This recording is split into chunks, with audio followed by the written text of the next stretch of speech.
What's going on, everybody? Welcome back to IndieQuest, the celebration of the indie and obscure. Your home for indie video game talk. My name is Josh. My wonderful co-host I'm with today is Steve. How are you? I'm doing pretty dang wonderful. It's good to be here. Good to chat indie games. We're also joined by the captain himself, Captain Drachma. How are you doing, Seth? I am also doing very well. Recording with you guys an hour early today because my one and only Detroit Lions are playing in roughly an hour from now, so that gives a little bit of the background spoiler of when we record. But excited to watch that later and appreciate you boys for joining early.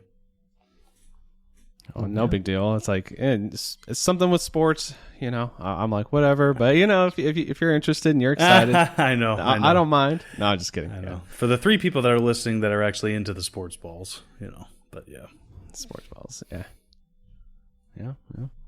Well, I know it's 2 weeks later, but we did have a Nintendo Indie World. Do you guys want to chit-chat a little bit about it? I know everybody's probably well aware of what all the announcements are, but hey, they don't have our hot takes on the announcements, so any announcements you guys want to throw out there? I can start off, yeah. I would say this is weird because this is an announcement that I'm excited for a game I haven't even played, but I feel like I'm going to need to play it at some point, and that's Balatro. I actually didn't watch the trailer for this specifically. Is it pronounced Balatro? Yeah. Okay, because I've heard a lot of people recently saying Balatro, and I've never double-checked an official source. It's Balatro? Yeah, but if you ever watch Northern Lion, he always says Balatro. I think that's where it's seeping in, right? Okay. Right, yeah. Northern Lion. So it's devs versus Northern Lion? Pretty much. Yeah. And I think Northern Lion's probably the biggest guy on any streaming service or YouTube that plays Balatro, right? All so right. He's kind of, yeah. All right, that's fair. Well, Balatro, again, a game I have not actually played yet. However, I do have pre-ordered the physical version on Amazon, so I think that lets me speak to it with some authority. Announced a DLC called Friends of Jimbo, which is like a crossover, which is actually a really smart idea. So, it's a very classical deck builder, actual playing cards, but now they have all these modifiers and cards and things based off of things like Among Us. I think there's a Vampire Survivors in there. It's just a lot of other big properties, almost like big indie properties in a lot of cases, that are going to be mixed in with that. And that makes me good to see. It reminds me of, I don't know, there's this thing that happens to the highest elite of indies where I think back on when Shovel Knight suddenly appeared in every indie game. Shovel Knight blew up, and for the next 2 or 3 years, Shovel Knight cameos were almost mandatory in whatever game you made. And this feels like that. So I'm glad. It's just all the more reason for me to get around to it. Pretty sure we would get run out of town if we hosted an indie game podcast and got to Game of the Year with none of us having played it. So this just further encourages. Well, yeah, it's fortunately, Josh brought right? Balatro. Yeah, Josh brought Balatro. I played Balatro. Steve, you do need to play Balatro. I think everyone out there that listens to this podcast and wants to get around to the 2024 indies, some top 5 lists, Balatro should be on there just because it's just so unique and very, very fun and addictive.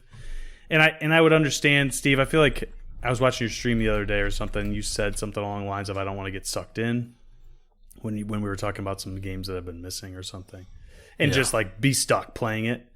It would be tough to pull yourself away, but I feel like it's also a very good pick up and play for a half an hour before work type of thing. And you could get a good experience doing stuff like that. So that's my recommendation. Yeah, to be clear, it would be a good getting pulled away, not my hands are tied behind my back and they're hitting me in the stomach and I'm like, oh no. It's literally it's kind of like when you get into an MMO where you get this healthy mix of, or maybe unhealthy sometimes, mix of addiction meets fun. Yes. Yeah. Yes. What are you guys excited for? I can shout out one real quick from Annapurna called Morsels, which is a top-down roguelike with kind of a weird Ren and Stimpy-ish vibes, or I would even say similar to Nidhogg 2, which has it's kind of gross 90s cartoon. but with like a nice CRT scanline filter. The gameplay itself looks really fun. It's just, top-down corridor, randomized dungeons to go through, avoid the bullets, shoot the bullets. We've all seen this a million times, but this definitely has like a really cool look. So one on my radar for sure. It gave me, and I think you tossed it in our little chat, right? When the trailer came out 2 weeks ago, right? But it really gave me the impression of the scanline filter reminded me so much of Animal Well. It doesn't look like Animal Well, but it's that filter, and I feel like if games like those can get that filter down, like that's always going to enhance those classic experiences, like a Morsels or like Animal Well, right? So, just the look of it just makes me want to play it. Just without knowing anything about it, I love the way it looks. Yeah. All right, so mine that I will toss out here, and it's less that I'm interested in it and more that I'm just intrigued in the theory of it, and that is the game called Date Everything. Did you guys see Date Everything?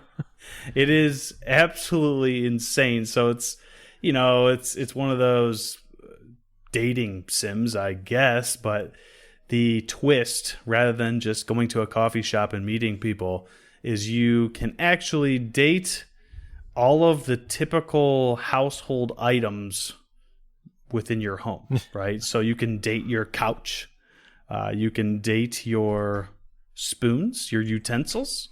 It's very strange. They are like humanized. So you choose to date your washing machine, and then your washing machine becomes personified and actually is a person that has like some unique cues in their outfits that make them look like a washing machine.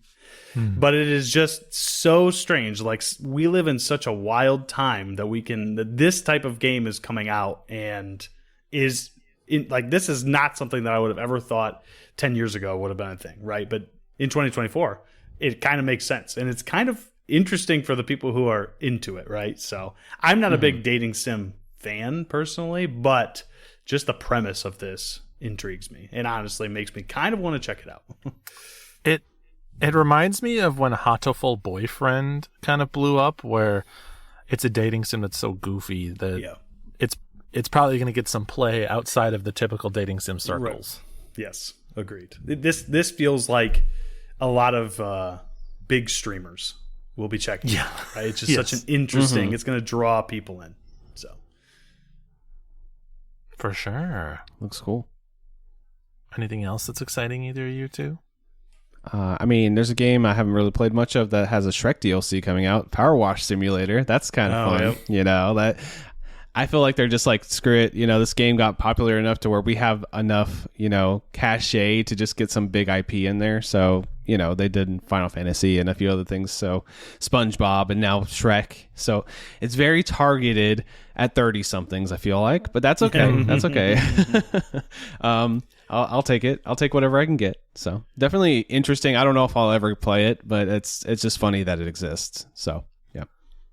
I feel like I'll play it at some point. I do really like the idea of them doing DLC based on like famous properties. I think that's a cool way to go and a good use of crossovers when sometimes crossovers aren't necessarily as good, but that is a cool one. Yeah, there's several others I could shout out. The other one that I'll just say that I know I'll for sure be playing is Neva. The follow-up from the team that did Grease has got an October 15th release date. That still looks incredible. It looks just like Grease, honestly, but with a little bit Animal Companion sort of vibe to it. And it seems like it's going to have a time jump storyline, which is always interesting to see from multiple different periods in someone's or some creature's life. Yeah, the game just looks good. It comes out, again, October 15th, which is right in the middle of when I'll be playing horror games, and so I'll probably save it for November as like a wind down from all the scary, intense, more violent stuff, but it seems like a perfect November game. Crisp, cold November morning with a cup of coffee and some Neva on the TV. I think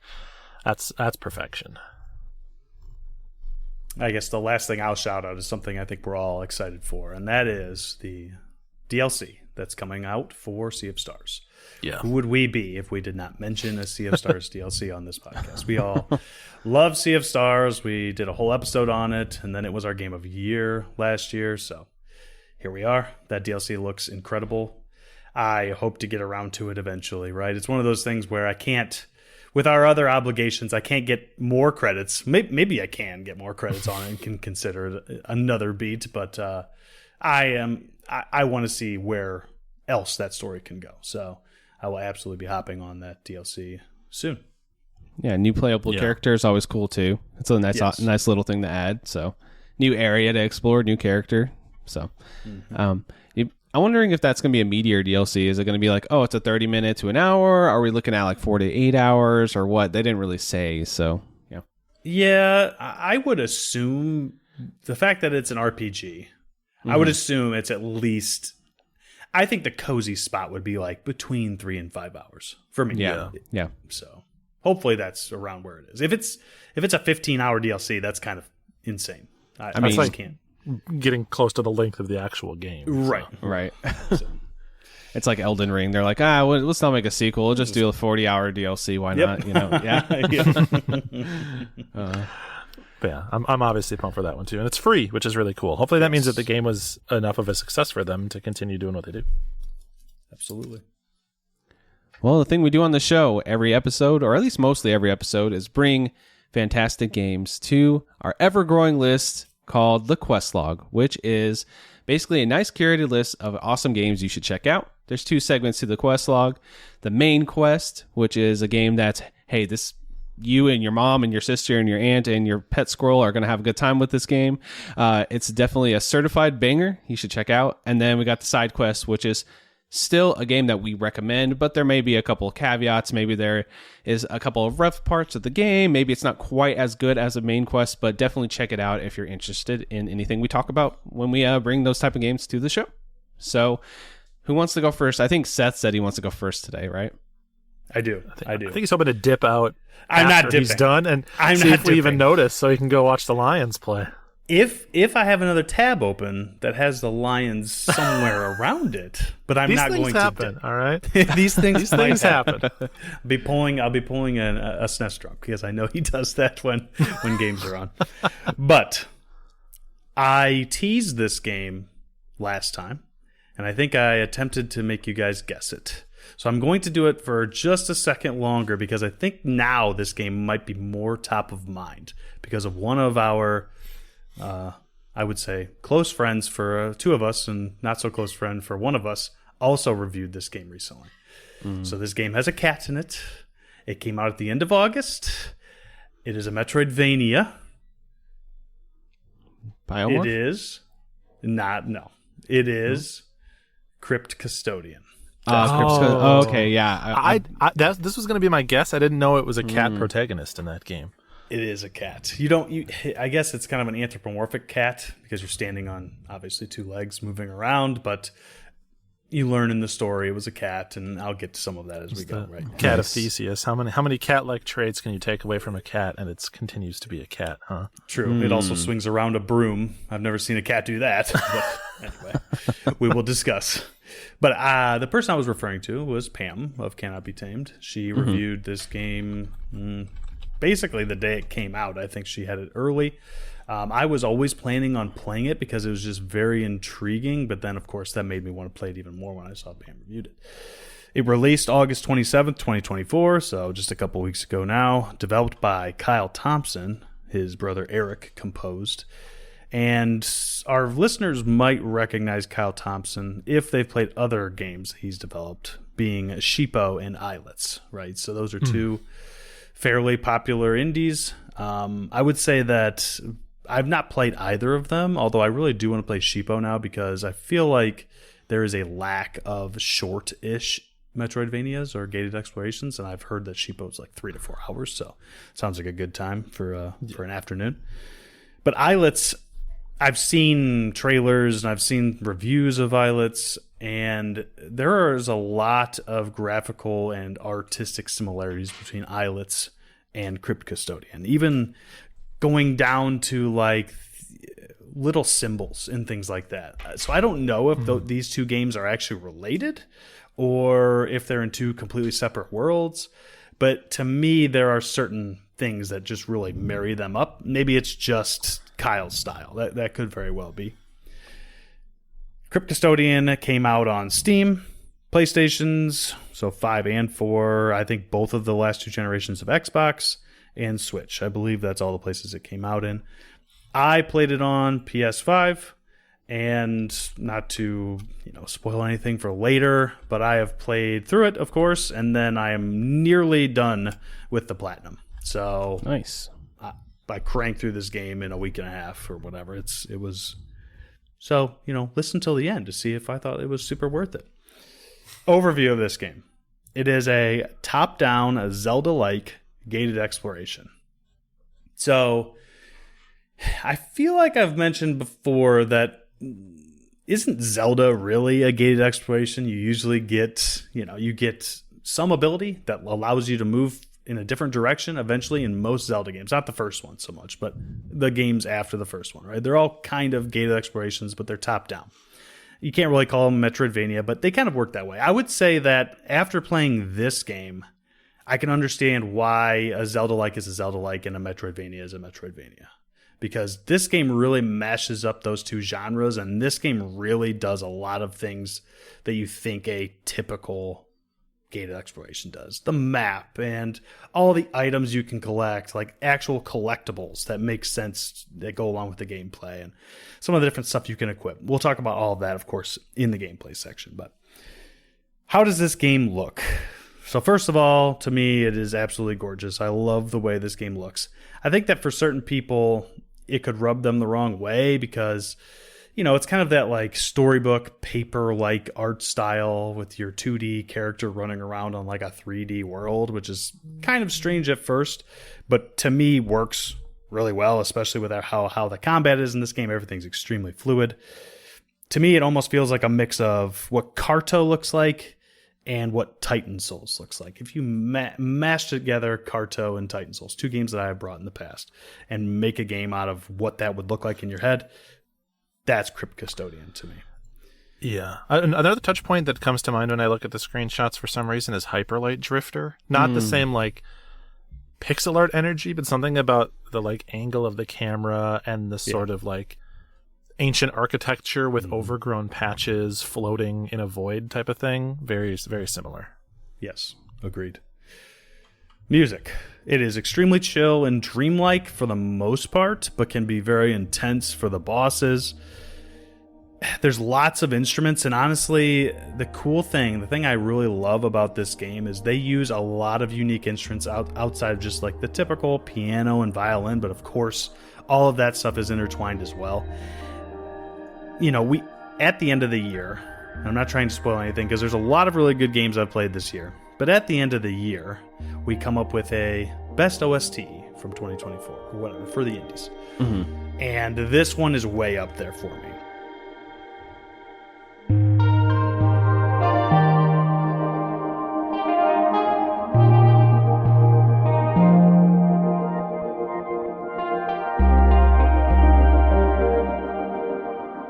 I'm not great at explaining how good something sounds over this, although you are probably hearing something in the background currently.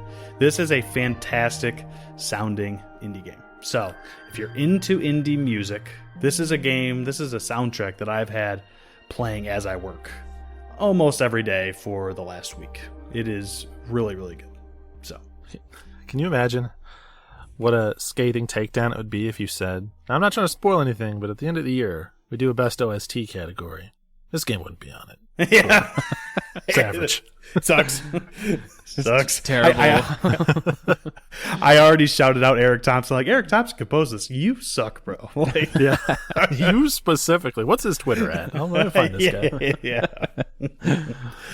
Fortunately for Eric, that is not the case. He does a fantastic job. And honestly, I want to check out Islets and Sheepo. I don't even care how they play, really. I just want to hear them. They are, because of this game. It's so, nice. So good. Story. So here's where the cat comes in. You play as a newly dead cat, so recently deceased cat named Pluto. So you were just a regular cat. Yes. You were just a regular cat hanging out with your fam. And you learn certain events. One thing leads to another. I don't want to spoil anything for that because you kind of learn that through collectibles in the game, what happened to Pluto. But you end up dead, right? And you're now in the afterlife, moving through this world. For whatever reason, all the animals that would typically be regular animals in real life now are standing on 2 feet and run around. So everybody you meet that's also an animal or just all running around just like you on 2 feet. But you are moving around this world and stumble upon a broom. You pick up the broom, and like anybody would, I think it tells you to swing broom, press A, and of course, or maybe it was X or whatever, sorry, those are Xbox controllers. I was playing on PlayStation. I think it was square. Anyway, I immediately rebound that to R1 because I always like to play these types of games with shoulder button attack. So I rebounded to R1, and you're swinging stuff around, and of course there's stuff to break. It's very much the Bastion thing. You get into that game and you're just breaking everything you see. Eventually you come across a place that's got all this stuff in front of it that you cannot walk through. So you're forced to break it down. You move through, and you eventually stumble in to a room where there's this huge frog sitting there saying, "Oh, welcome, Pluto. I've reviewed your records, and it turns out you were a very good cat, and you deserve to go to where all good animals go." And then she flips to the next page, and she gets super, super pissed off, and she's like, "You broke all my statues. You're a bad cat." And then you're banished. You're banished to be a janitor for all eternity. That's your job now. So you take your broom, and you go to the place where all bad ghosts go, and you are to clean everything up forever. That's your job, which is why you have a broom, right? I like you explaining that to me like I'm 4 years old. You have to go where the naughty cats go. Yeah. All right? All cats go there eventually, buddy. You know what? I'll tell you about it when you're older. Yeah, exactly. This game has incredibly charming NPCs. I already kind of mentioned how they all run around like you. They're all very witty. Very fun to meet all these new animals every time you meet them. They all have great personality. It's just like a very comfy, cozy story that I can't imagine anyone would be like, "Oh, that story kind of sucks," or "It's boring." Like it isn't going to win any records for best story in an indie game, but it is very charming and very fun. Regardless of whether I bet this is coming next. Yes, you can probably guess that. But it is a very good story, and it keeps you going, and the people you meet along the way is more than just the finish line, right? So, all right. I believe that brings me to how this game plays. So I already mentioned it's top-down Zelda-like. You use your broom as a weapon, swing it around with R1 in my case. You have a regular attack that you can just swing the broom at enemies and hit them several times, and usually they die.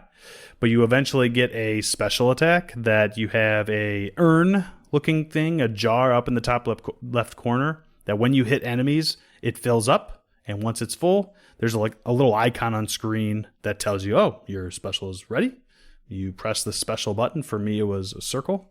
And then you do, there's 8 or maybe even 10. I can't remember exactly. But there's several special abilities that you collect throughout the game that allows Pluto to do a variety of different things. My favorite one was eventually you get like a homing soul beam, this soul orb thing, right? Nice. Where a bunch of like blue flame comes out of Pluto and tracks down enemies around, or if you're fighting a boss, they just all go into the boss and start circling and things like that. There is jumping, of course, platforming. So as you were mentioning earlier, Steve, there are gaps or edges to every platform that you're on, right? So everything is floating, which kind of makes sense for like the whole afterworld motif. You're clearly in the afterworld, so you're kind of walking around on almost these islands that don't have any discernible boundaries. So the cool thing about this game is, as Pluto, I can walk all the way up to the edge and even attempt to run off the edge, but the game doesn't let you do that. You have to actually jump off the edge, and then you will fall and you will get hurt. So when you're doing some of the platforming stuff, some of it's, gets a little bit more challenging as the game goes on. If you miss a platform because it's moving, you can fall to your death, technically, if you only have 1 health left. Or if you're full health or whatever, you just lose an HP every single time. One of my favorite things about this game, and something that I will always point out about every game that I play like this, or any game ever, if they have this, it automatically gets a few points because it has a dodge roll. And that dodge roll has iframes. There you go. Give me a dodge roll. It's all a man needs in life, all right? Seriously. Tell me about your healing system that resets at save checkpoints, all right? Oh, yeah. Every time I go to that well and I save it, it goes back up. I will say, I'm glad you said that, because unlike something like Hollow Knight, where you have a flask or something, right? There is none of that in here. You cannot heal. So you do go back to the checkpoints and you heal. You do not get to heal in the field. Oh. Which you might be thinking, oh man, that's a little bit more difficult. But this game, in comparison to something like a Hollow Knight, is not nearly as hard. So Cool. For the most part, you're not going to be dying nearly as much as in Hollow Knight. There's actually some stuff at the end of the game that says you have to like guess some things or answer some questions. And at the end of the game, I was asked how many times did I die, and I actually got it right.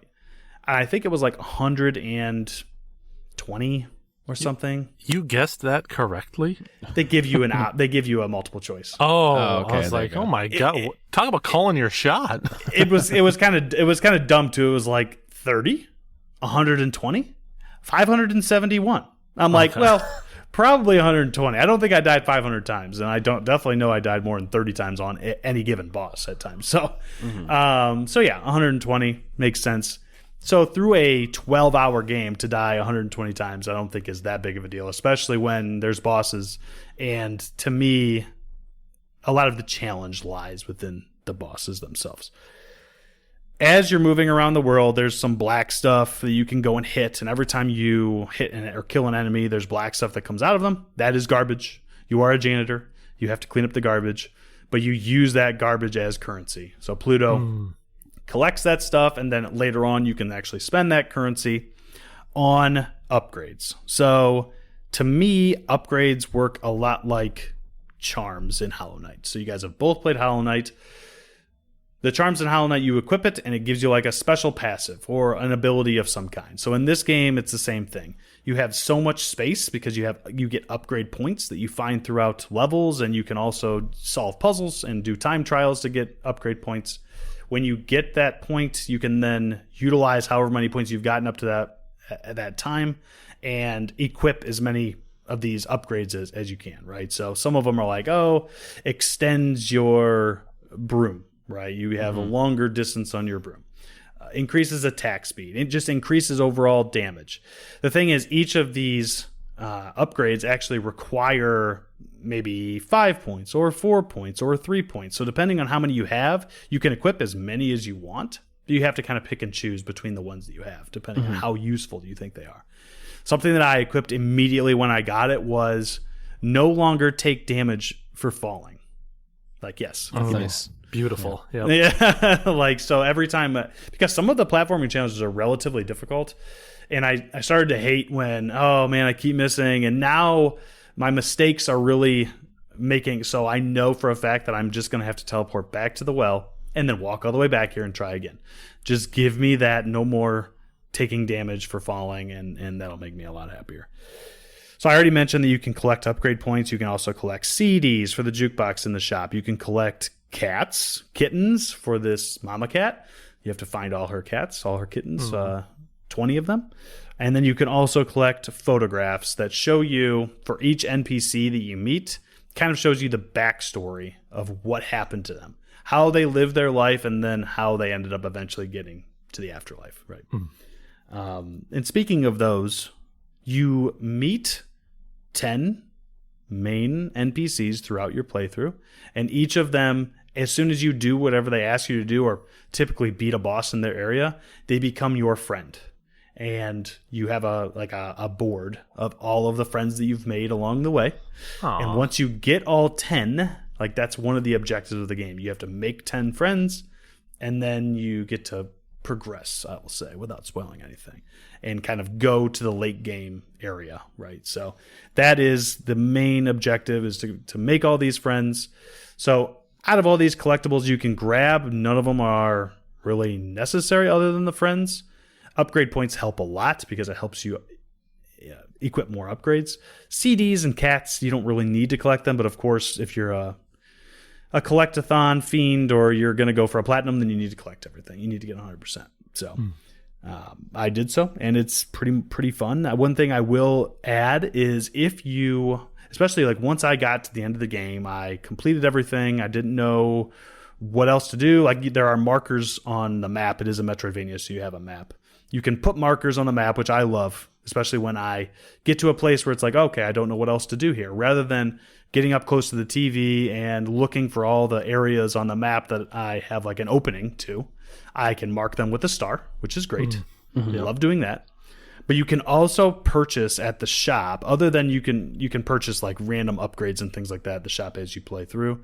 You can purchase where do I go next marker. So it's like 900 garbage. It'll just put a marker on your screen that says, oh, you're lost. Go here. So now you know, okay, I need to go up there. Yep. And the other amazing thing, honestly, it helped me so much to 100% this game. You can purchase a missing item marker. So of any area that you've been to, I can spend 200 garbage and it'll just put a little red dot on my map and say, go here. There's an item there. Now, can you buy multiple of those simultaneously, or do you have to go get the one and then? Nope. So you can't. Oh, yes. You can buy 10. Every game should have some in-game mechanic to help me hunt down your collectibles without having to just scour every room. Genius. Because it's, I was able to star out several of them, right? I'm not sure what to do here yet. Maybe I don't have the ability I need to do this thing. Yeah. So I star those out, but then I go back, I get those at the end of the game, and now I still have, I'm sitting at 95%. Like, what? Where? I have no idea. I assume I just walk by something in a room. So, yes, that marker thing helps so much because I'm not going to just walk around the map 3 times. Like, yeah. In games like Animal Well, there is like very, very minute small things that are still blacked out. So you can go and find them when you're looking for a collectible. In this game, it's just somewhere in an open room that you've already discovered, and it's not going to tell you how to find it. So yes, give me that marker. I love it. Bosses. Bosses are very fun. Lots of variety. A very, honestly, peak boss. They are great. They're not overly challenging. They're all very different. Boss patterns kind of come out in almost bullet hell styles at certain points where you're able to dodge, and eventually you get an ability where not only can you just dodge roll, but you can also dash. And yes, hit me with that dash. You have like a stamina every time you dash that kind of comes back, so you kind of have to wait. You can't just dash constantly. But yes, the bosses are very frenetic. They have multiple phases. They evolve as you go. Just, yes, they are very good. Very Dark Souls. Who wins in a head-to-head? Is it Crypt Custodian's bosses or Death's Door's bosses? Oh, that's a hard one. I would compare Crypt Custodian very favorably to Death's Door. It isn't Death's Door. Death's Door bosses are much more like, and Josh can back me up on this, like much more of a theatrical experience. Like they're pretty. Like it's a prettier game. It's very shiny, like Tunic or something like that. But this game is pretty in its own way. Man, I don't know. I would say Death's Door's bosses are better and more well-rounded in general, but these are still very memorable. You're going to have a smile on your face and feel good about beating every one of these bosses in this game. That's good. All right. That's good to hear. Not before you move on, not to reopen the wound here, but Nope, and I won't name any names because I don't need you going out and attacking this person. But I'll just say, a regular listener of IndieQuest and Polykill reached out to me quite literally earlier today before we recorded and said, "Hey, I started Tunic, and I am now on Team Tunic in this battle. All right." In the Tunic v Death's Door debate, you have one more person in your corner, and I was like, "Thank you." I I feel like I might know who this person is because I feel like I remember one of your streams when there was a debate. This person had played Death's Door in the past and said Death's Door is great, right? Okay. Yeah. That's fine. I'm not saying Tunic's not a good game. I agree. Tunic's completely good game. I just like Death's Door more. And that's all I'll say on that. Back to Crypt Custodian. There are time trials, puzzles, like enemy, like room challenges. When you walk into a room and there's like a totem in the middle of it and the eyes start glowing red and you're locked off, right? You can't go anywhere and now you just have to beat a wave of enemies. That happens often. There are like boxes you can open up that give you like an enemy swarm. And if you beat them without taking a hit, then you get an extra upgrade point. There's so much variety to the gameplay of this game. Even to the point where to 100% this game, there is a very Tunic-esque puzzle. I feel so stupid that I had to look it up because once I realized what it was, I was like, oh my, why? I could have figured that out myself. The thing is, I feel like it almost requires a hint to know, like, hey, think outside the box for this one. Because all the other puzzles in game were like, okay, I have a puzzle. I walk into a room. This is a one-screen puzzle. It's not easy by any means certain times. Like some of them are pretty easy, but I can figure it out. I know what I'm supposed to do. Then this late game puzzle is very much more, you got to think outside the box. And I thought that it was something I had to do on screen. It wasn't. And I looked it up and I felt stupid after I looked it up. I was like, But beautiful. For people who enjoy that type of puzzle, very good.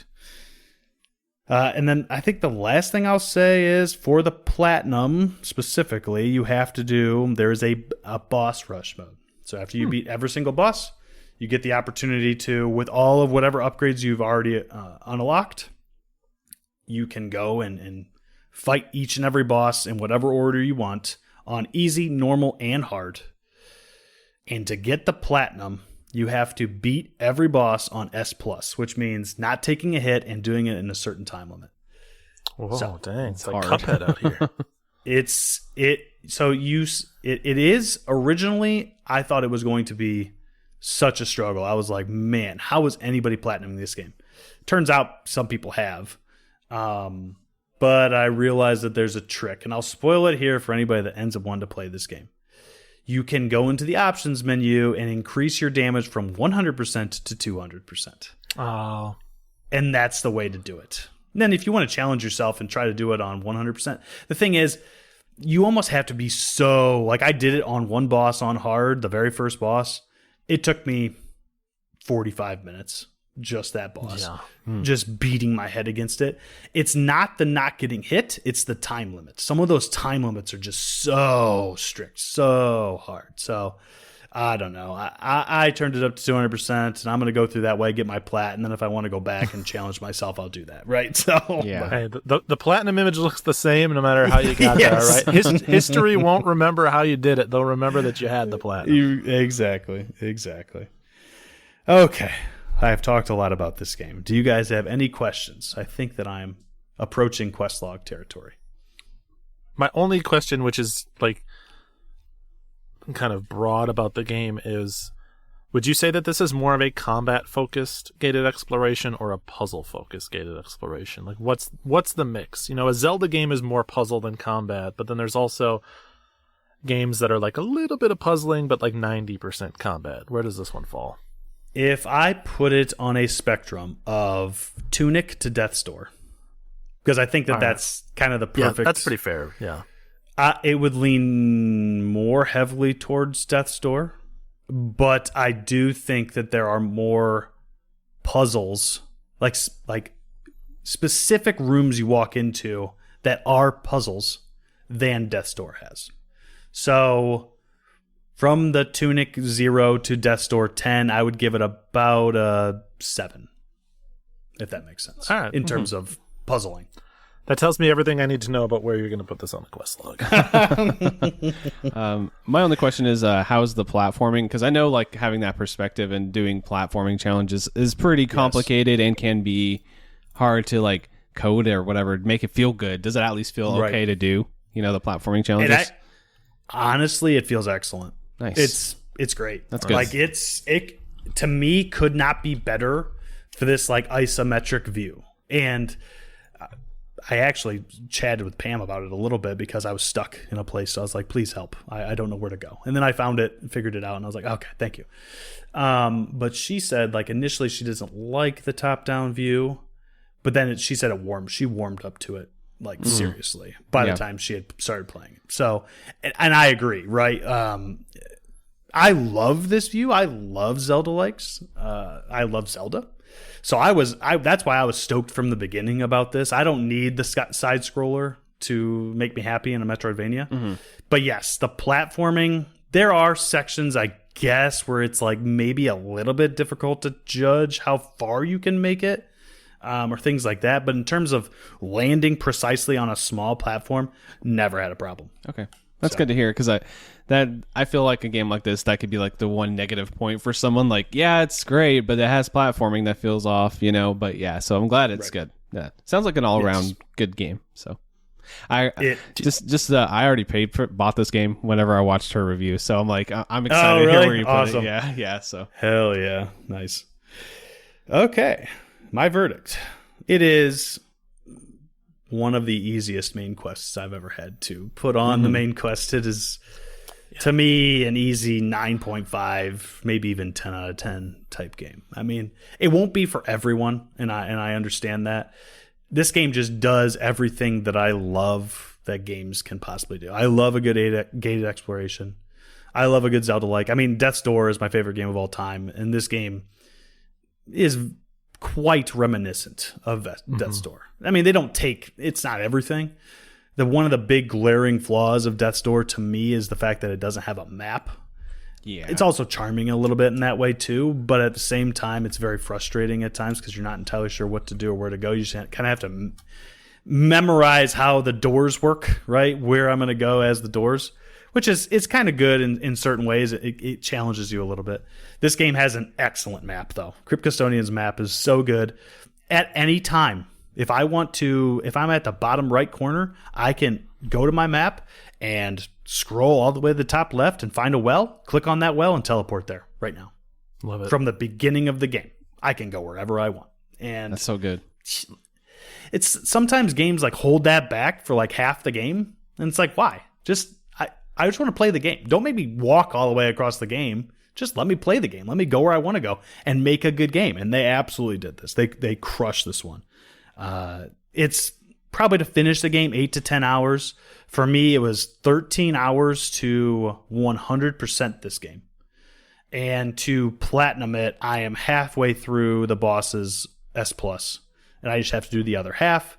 So probably, depending on how challenging the bosses are for you, probably not much more than 15, 16, 17 hours to platinum this game. And you don't have to do 2 playthroughs, which is great, right? Mm-hmm. So the last thing I guess I have to say about this is don't be surprised if I talk about it again later on this year.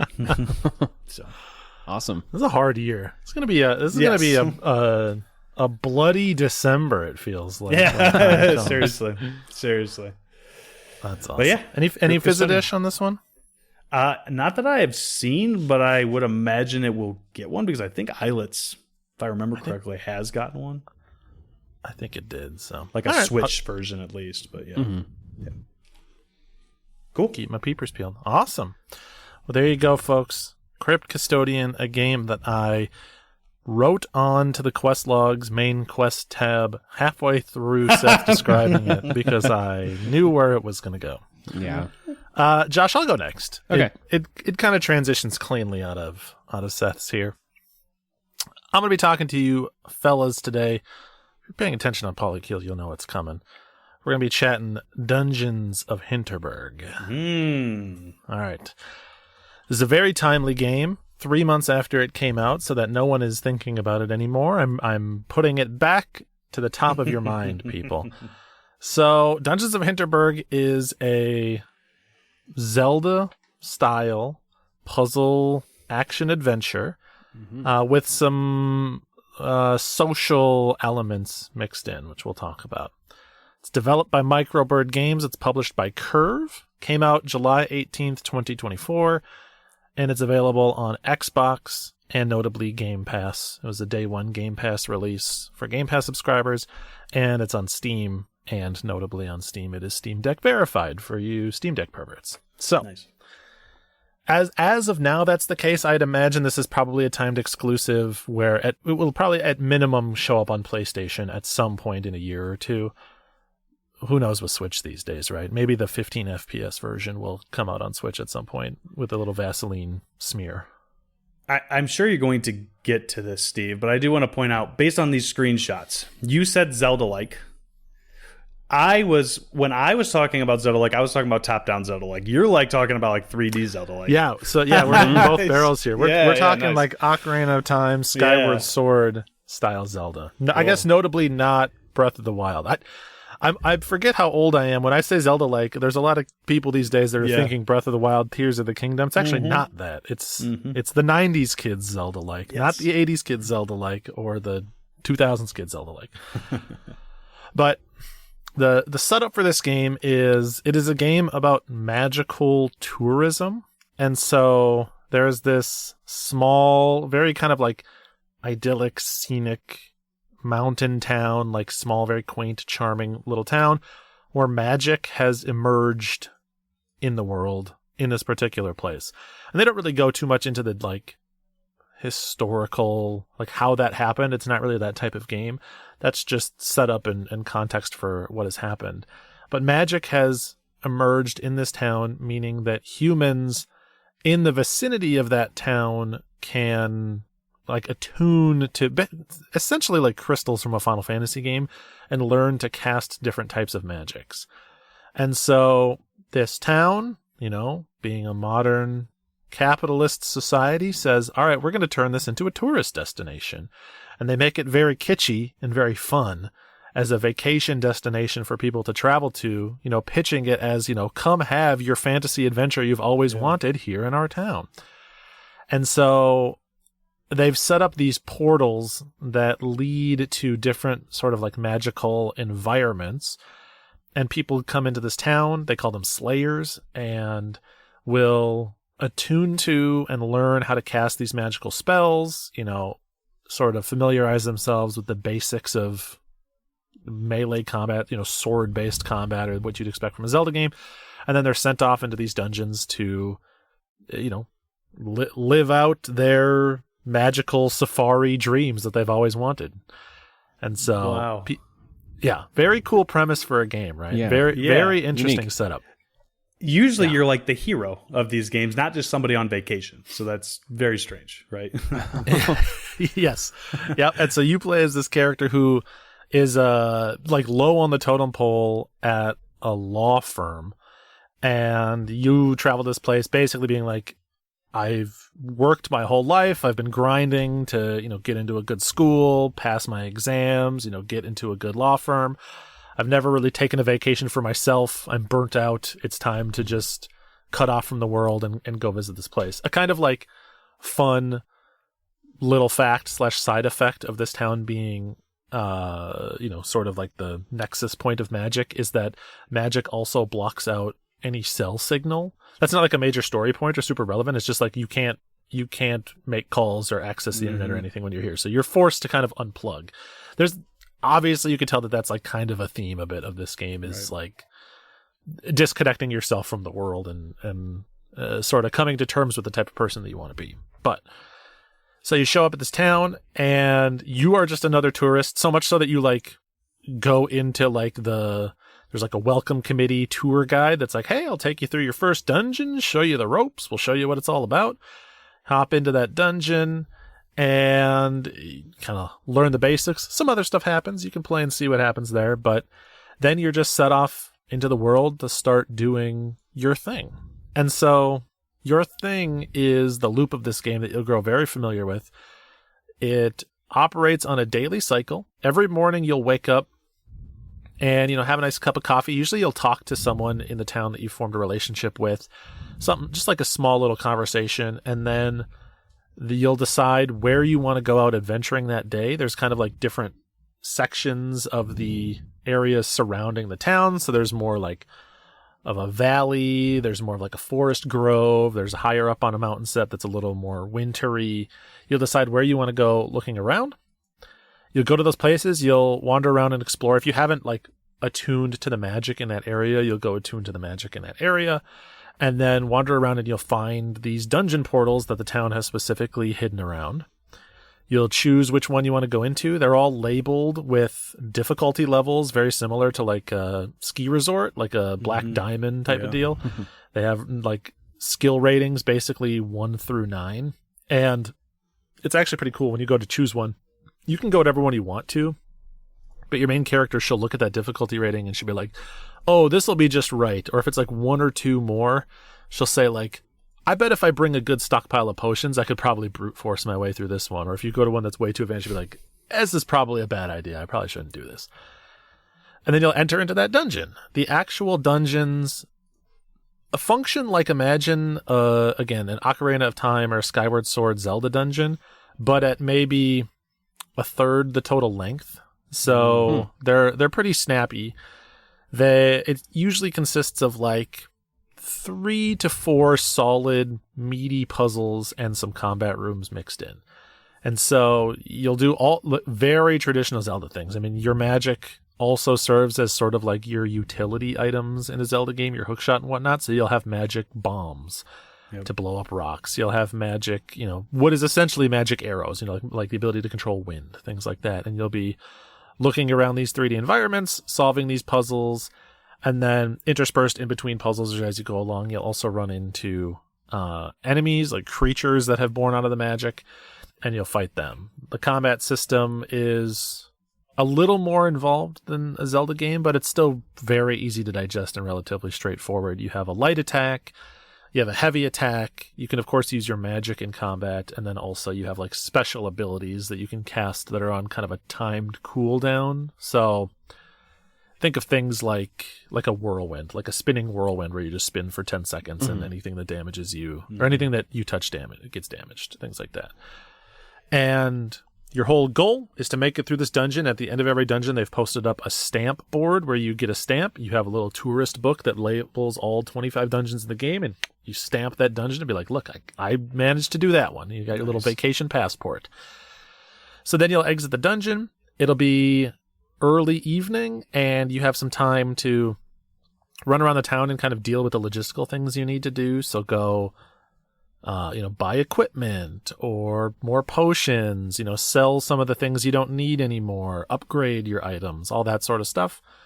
And then at that point, you'll kind of choose persona style one person in the town that you want to go hang out with. And you'll spend the rest of the evening socializing with that person. Very much social links in the persona sense, where you will build a relationship with those people over time.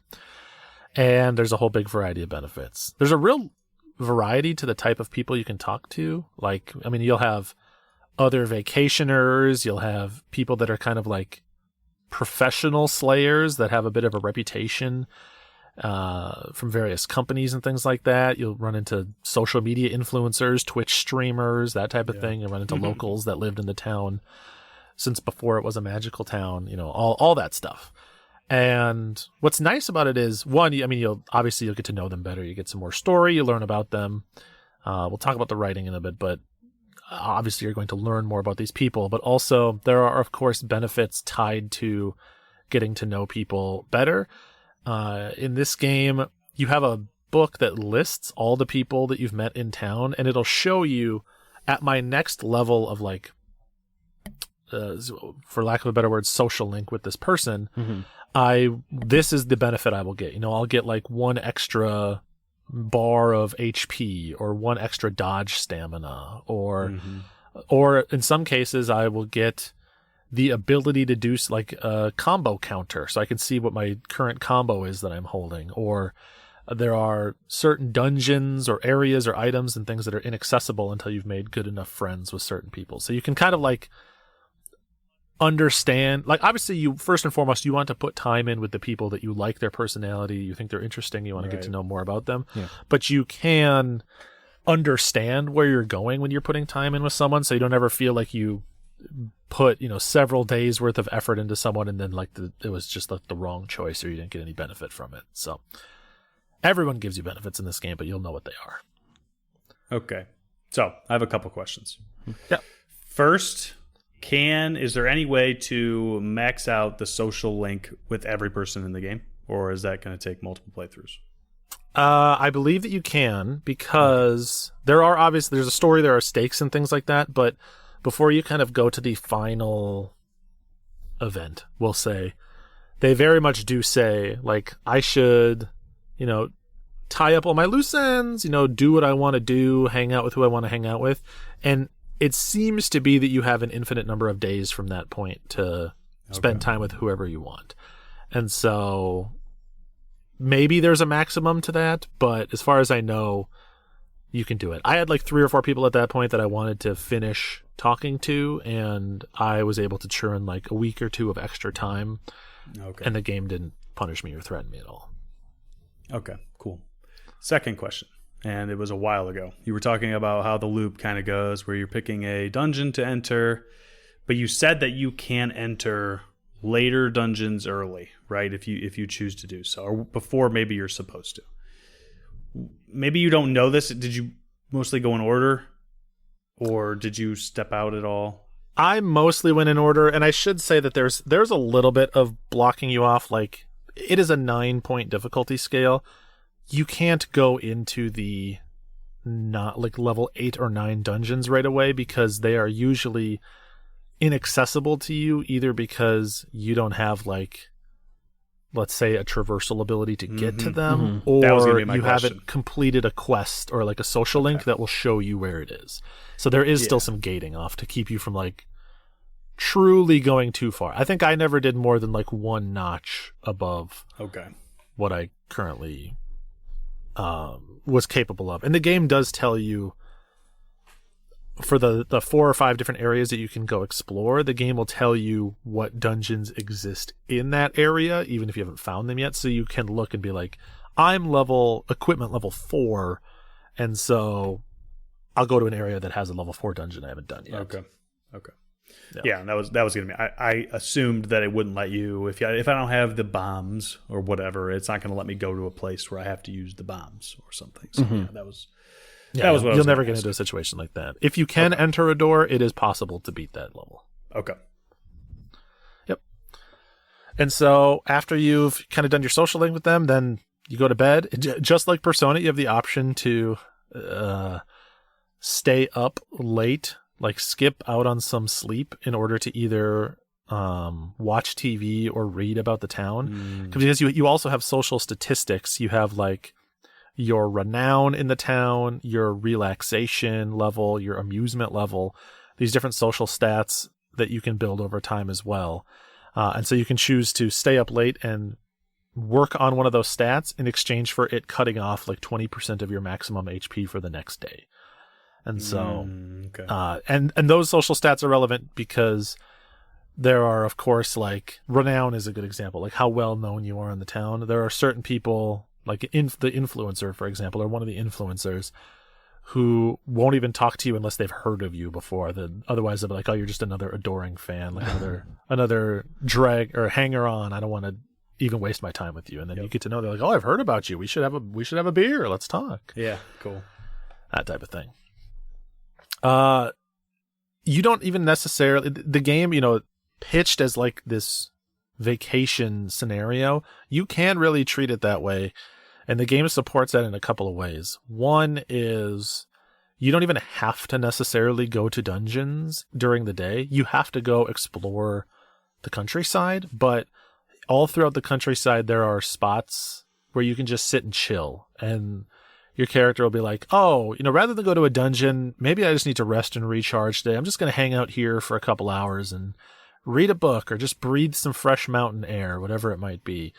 And you'll build your relaxation by doing that, but also you'll build one of your particular stats by doing that as well. So, if you go to like the snowy mountain and you're like, oh, I'm towards the top of a mountain, I just want to hang out here, look at the beautiful view and breathe in this crisp, cold air.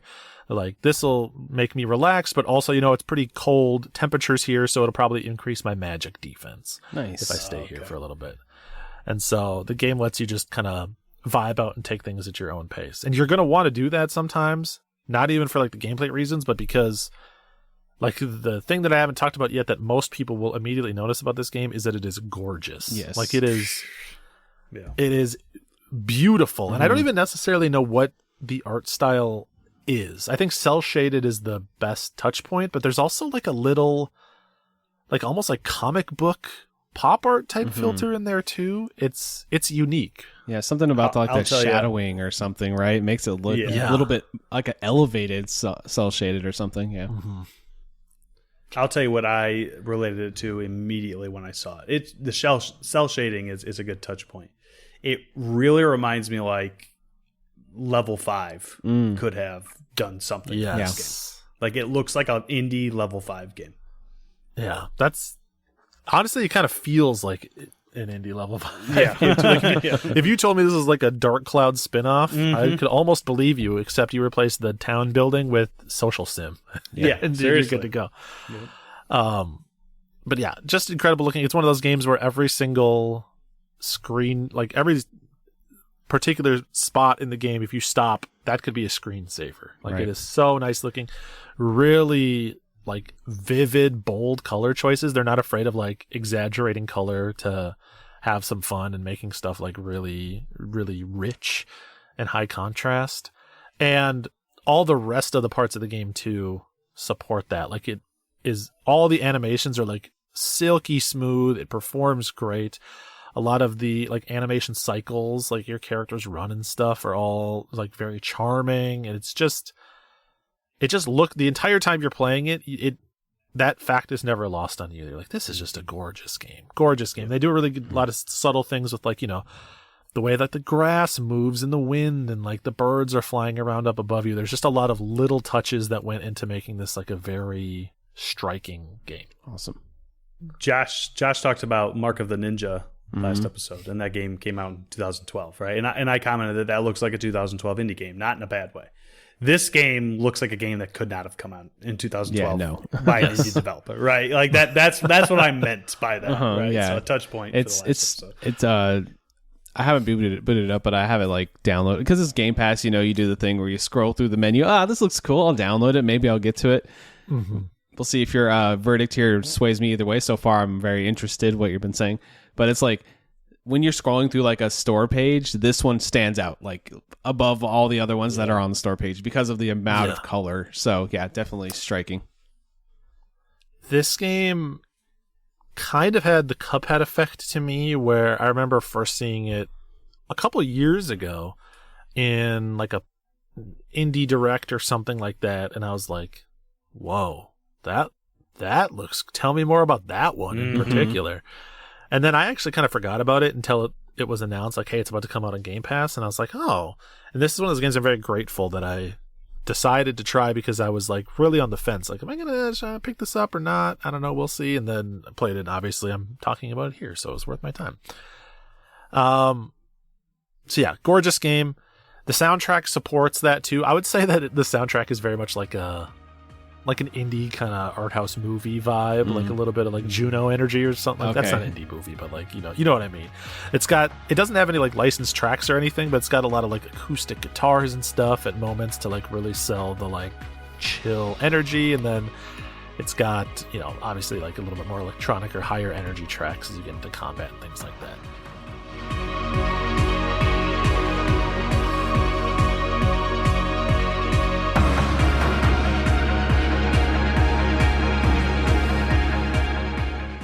I don't know if it's the type of soundtrack. I'd have to go listen to the soundtrack separately to see if it's the type of soundtrack I would want to vibe with outside of the game.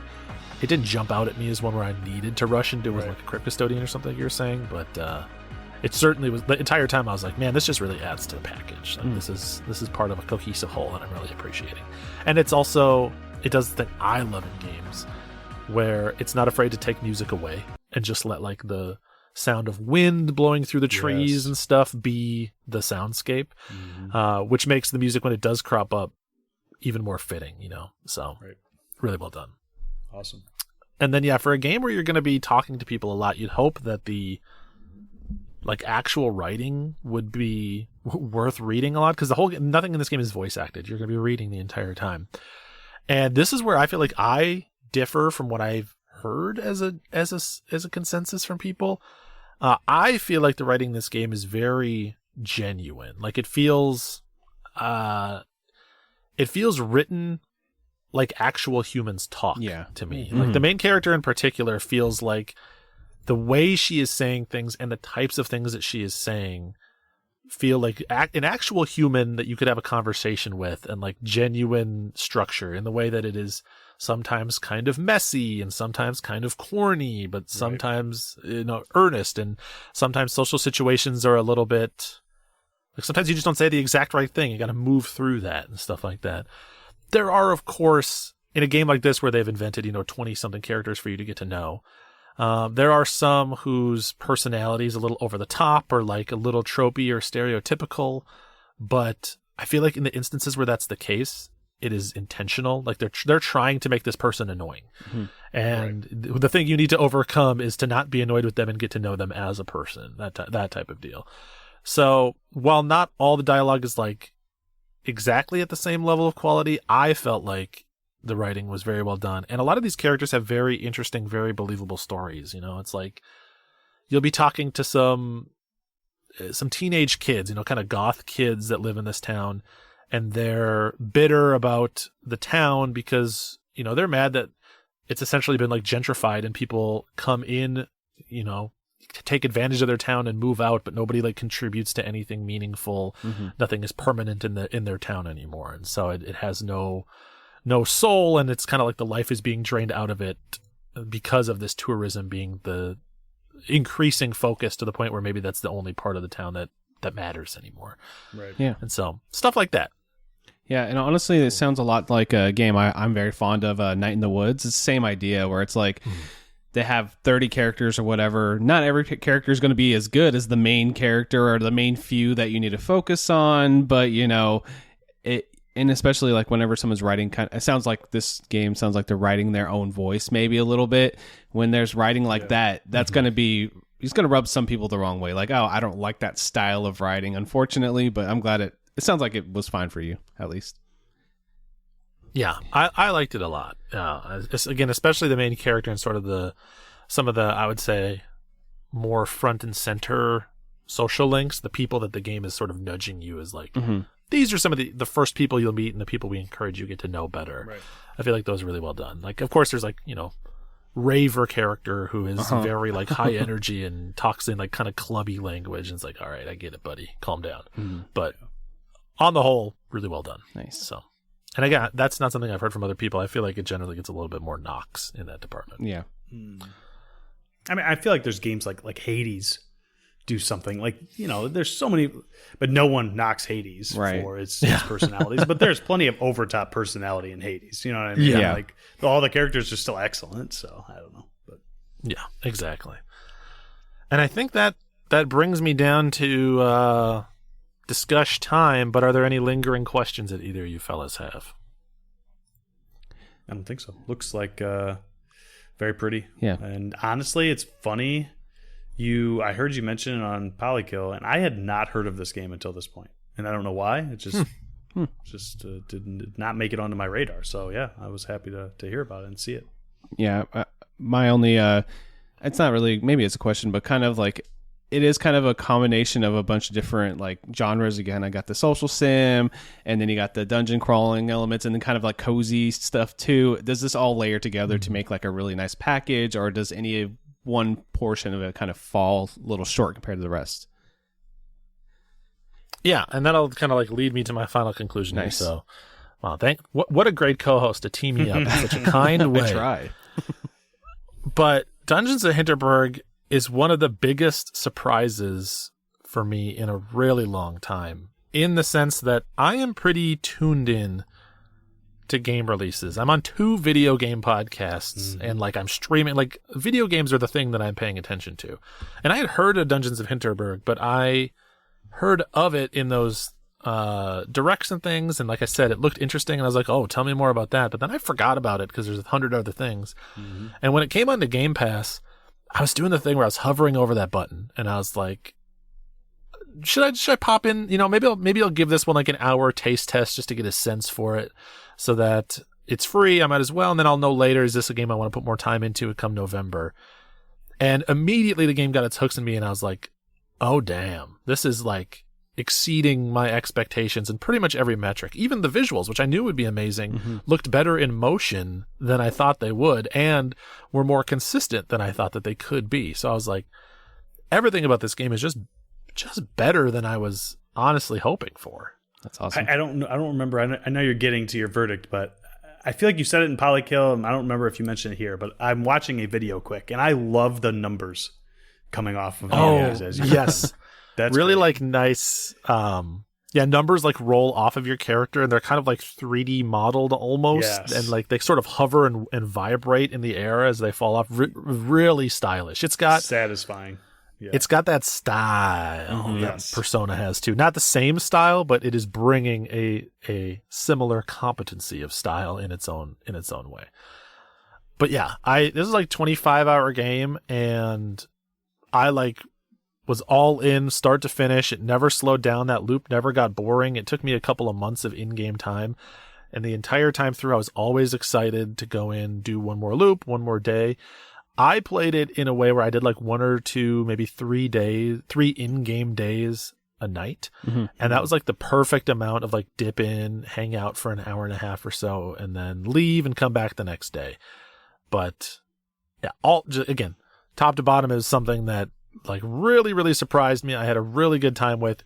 For me, easy main quest. Awesome. Easy main quest. I went in unsure, and I left it like confident, like, damn.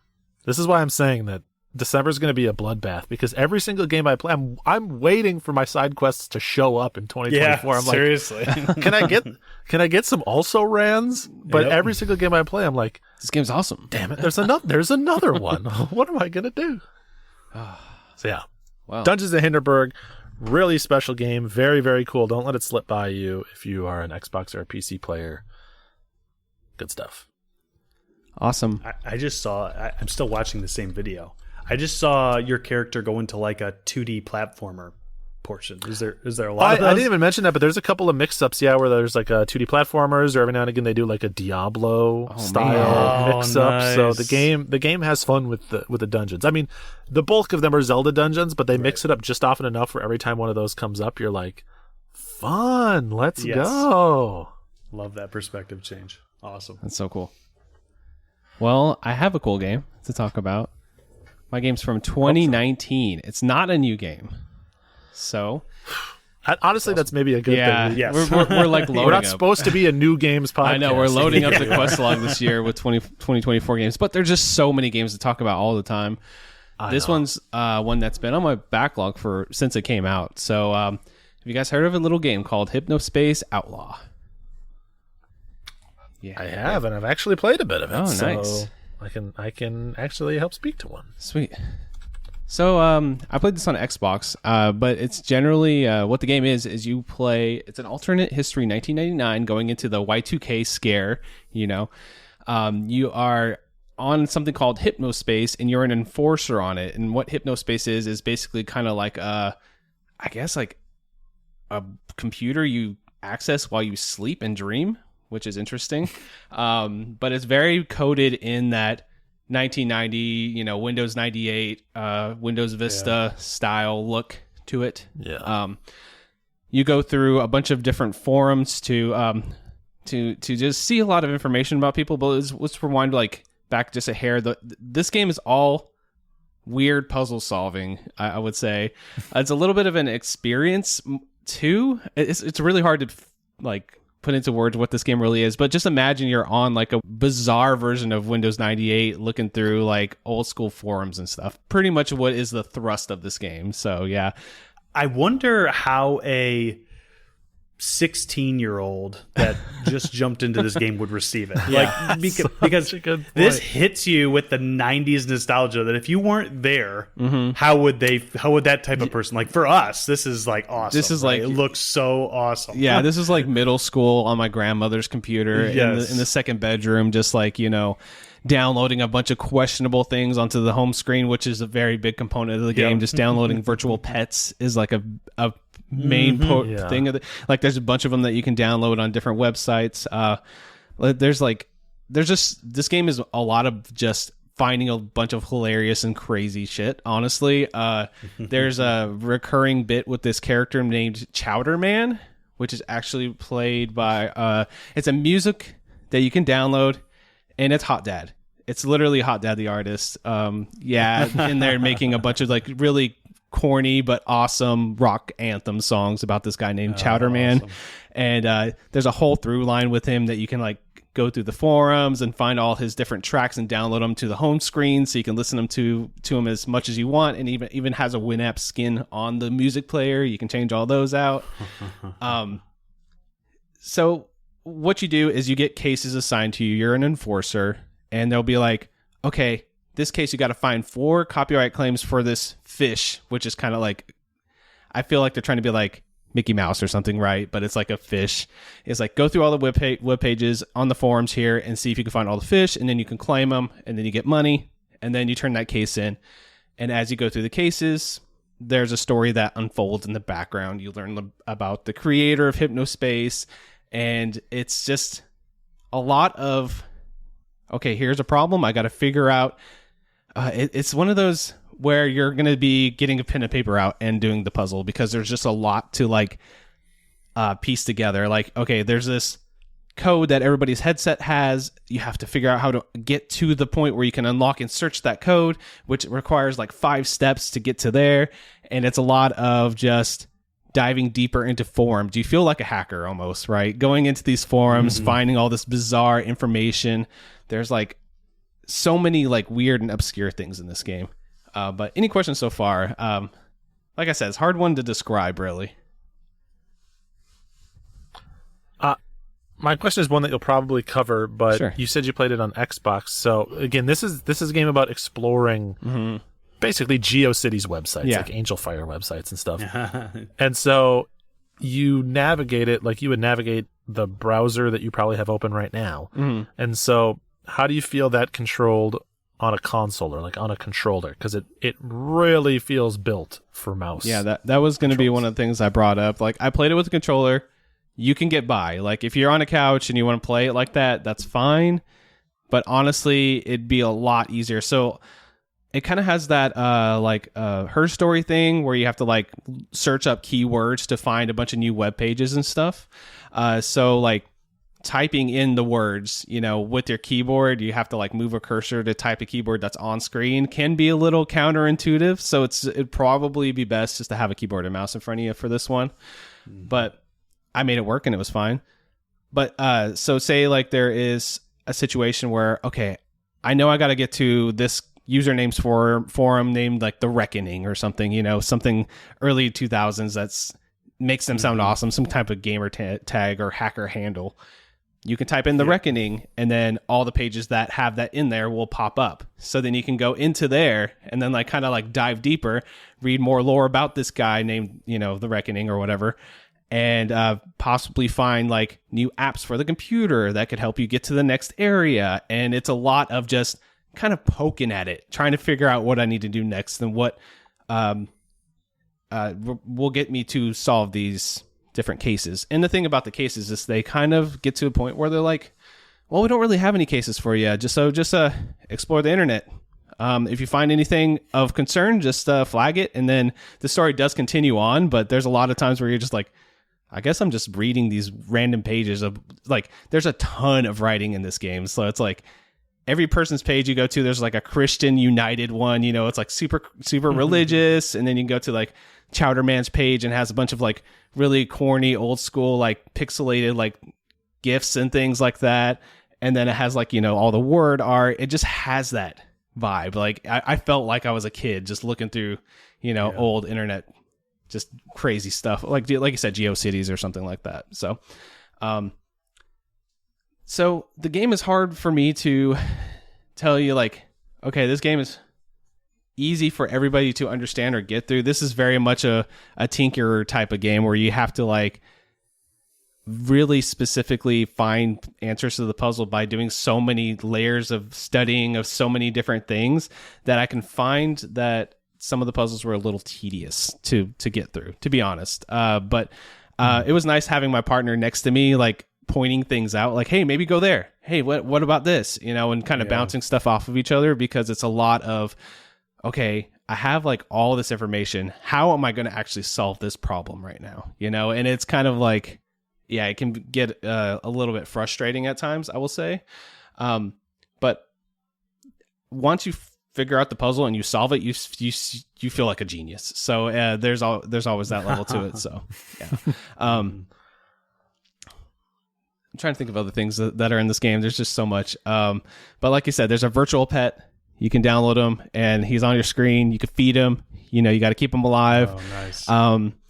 You can feed him. So this is just a random spoiler for the game, but it's not that big of a deal. So there are encrypted files that look like little cheeseburgers, right?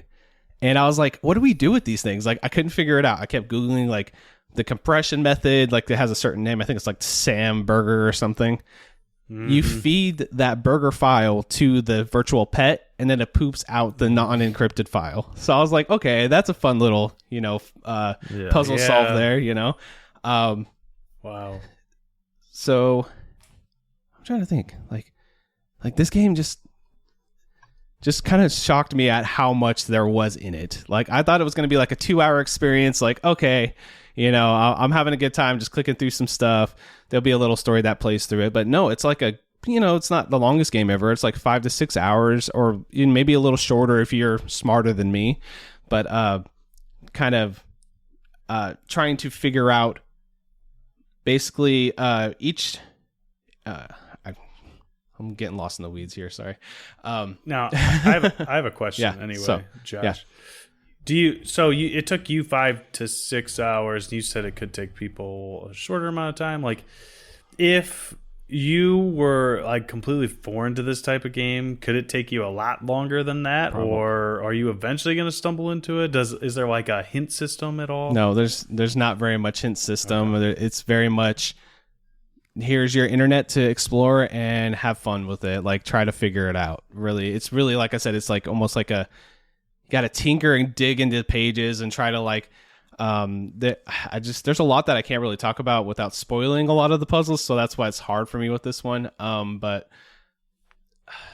is there any music? Yeah, the music is all the downloadable stuff that you can get. Like I said, like Chowder Man and stuff like that. Yeah. And then there's also like something called like Freeze Punk. Like, it's a whole like community in there. You go in there, you can download a bunch of Freeze Punk songs, and they're mostly just like industrial sounding electronic music, that you can play. But there's kind of like sometimes there's some ambient music that will play as you're like doing certain web pages, but it's mostly like the built-in songs of each page, So you go to someone's page, it'll start playing like an old GeoCities or, Angel Fire type thing, or, MySpace page, whatever you want to reference there.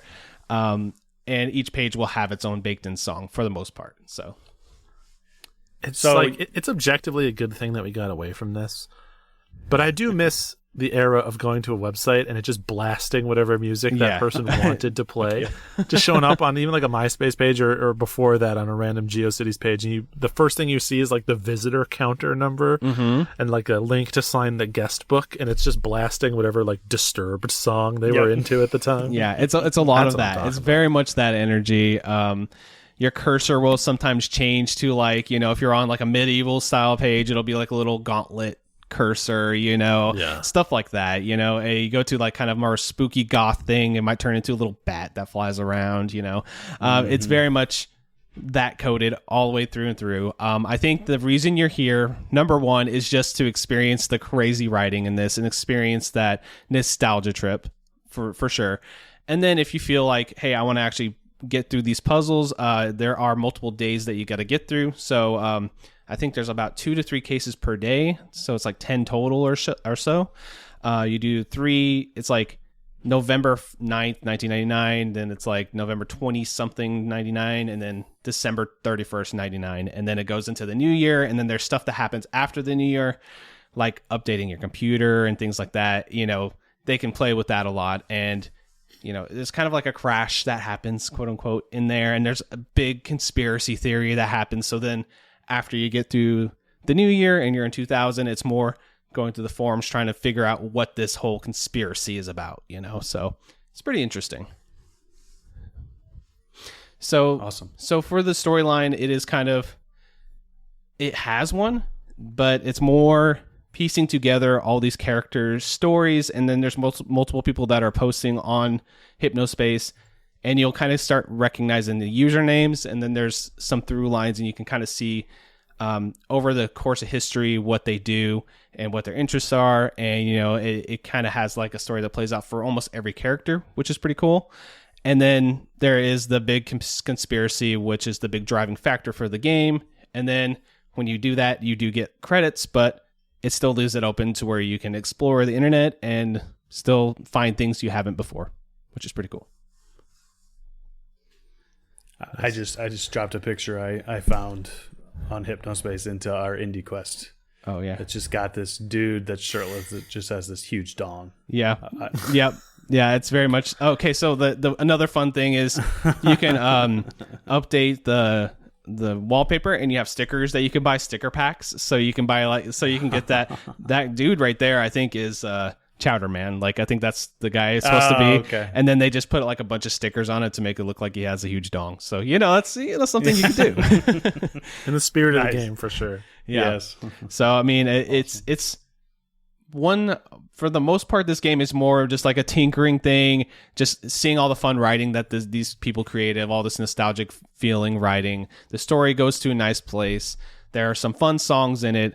But all in all, I want to give this game like a nice side quest, just because like it's really hard to recommend to everybody. It's one of those, like, if you are in the mood to get that nostalgia, like early 2000 to, let's say 1999 to 2004 internet feeling, right now, you could just pop into this and you're going to get it instantly. And then maybe the hooks of the puzzles and the storyline will draw you in. But even if you got it for a cheap discount and got a couple hours on it, just doing that, you're going to have a good time. So, yeah. If you ever experienced dial-up internet, if you ever learned a little HTML to make your MySpace page, or if you ever joined AIM chat rooms, yep. You're the target audience for this. Definitely. Sarah's a little younger than me, my partner. They're 20, I think they just turned 28. So like they're like just out of that realm of like, of that stuff. So I was like, some of the stuff I had to explain to them, like, oh, this is what's going on. Like, this is what this is. But, a lot of the stuff they still caught on because they were still around back then, but not as, I was like 13-ish around there. They're probably like, 6 or 7. So there's a difference there, Right. So anyway, pretty much targeted directly at our age group here on this podcast. Yeah. But yeah, it was a nice little side quest. I really enjoyed my time with it. I think I regret not playing it with mouse and keyboard. That was a really good point. I think that really could have sped up a lot of the time I was spent in the game, typing out like really long, complicated password codes and stuff. There's a couple of times where you have to like piece together a password to get into a new area of the computer, and it's like you need these 3 words, and it's like 3 long words. So you're sitting there like click A, C, D, that's how slow you're typing. If it was on the computer, you could just, type it right out. So I would recommend a mouse and keyboard for this one. It was kind of a loaded question when I asked because, like I said, I've played this before. I played like 2 hours of it, and it was on controller, and I was like, I got to play this game on a PC, on a mouse and keyboard, and so I stopped playing, and it was whatever, 6 years ago, and I haven't gone back, but still, yeah, I always intended to go back because it did really feel like it would benefit from having controls that emulate just clicking around a browser. But yeah, if you're a fan of the that time period, and you're looking for something to give you that nostalgia feel, and it has just a lot. It's a very funny game. Like I will say, as a comedy game, and it might, of course, it's targeted directly at me, but as I'm playing it, there's just so many moments like I said, I played it with my partner where we're just laughing together and like cheering on the screen, like, yes, they did that. Oh my God. Like we did that multiple times playing this. So if you have something like that where you're either playing with somebody or you're a streamer, you stream the game, that's always a fun one. But I feel like this one's almost better if you experience it with somebody because, it's fun to just revel in that time period. So really solid title. Yep. All right. Awesome. Nice. It's not a main quest like you guys. You guys got brought 2 banger like Metroidvania main quests, but it is what it is. The side quest needs some love too, so I appreciate it. Yeah. Yep. So we had 3 awesome games brought to the quest log today. We had Crypt Custodian as a main quest. We had something of Hinterberg. What is it? Dungeons of Hinterberg. I always forget the title. Anyway, and then we had Hypnospace Outlaw, which is a side quest. So check those games out. They're highly recommended. I guess that's going to do it for our show today. And what we do at the end of the show is we do plugs. You can find the show, IndieQuestPod@gmail.com, and you can send us emails there. You can find us at Twitter, at IndieQuestPod. I said that backwards probably, but that's okay. Steve, where can they find you on the internet? Twitch, Twitter, or YouTube is Blinkoom. It's Blink OOM. M like microbird. Seth, where can they find you? You can find me at Captain Drachma on Twitter and, of course, in the Polymedia Discord, best place on the internet. And if you'd like to get in that Discord, head on over to Patreon, type in Polymedia, click the tier that gets you in the Discord, and come hang out. Josh, where can they find you? You can find me at Frantic Society, and you can find any of the other shows that we are partnered with an amazing Polymedia Network, which is full of nostalgia, video game, movies, and other podcasts and videos.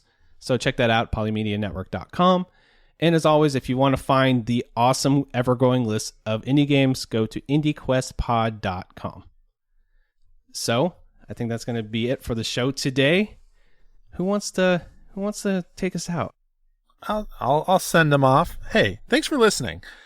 Anyone that listens all the way to this, where they see like on their car dashboard or on their phone that there's like 32 seconds left in the podcast and they haven't just clicked next podcast, you're the real hero, all right? That's right. So to you, what I want to say is let this one play out, let it close up on that progress bar, then give yourself 30 solid seconds of just you time to celebrate how great you are. Awesome. Peace.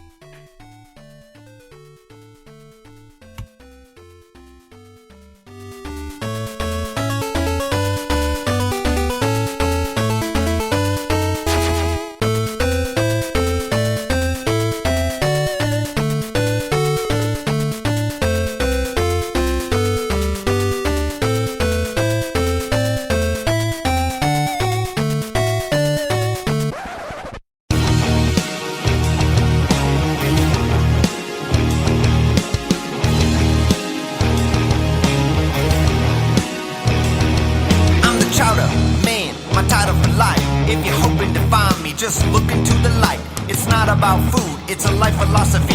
You gotta be the strongest and fight to succeed.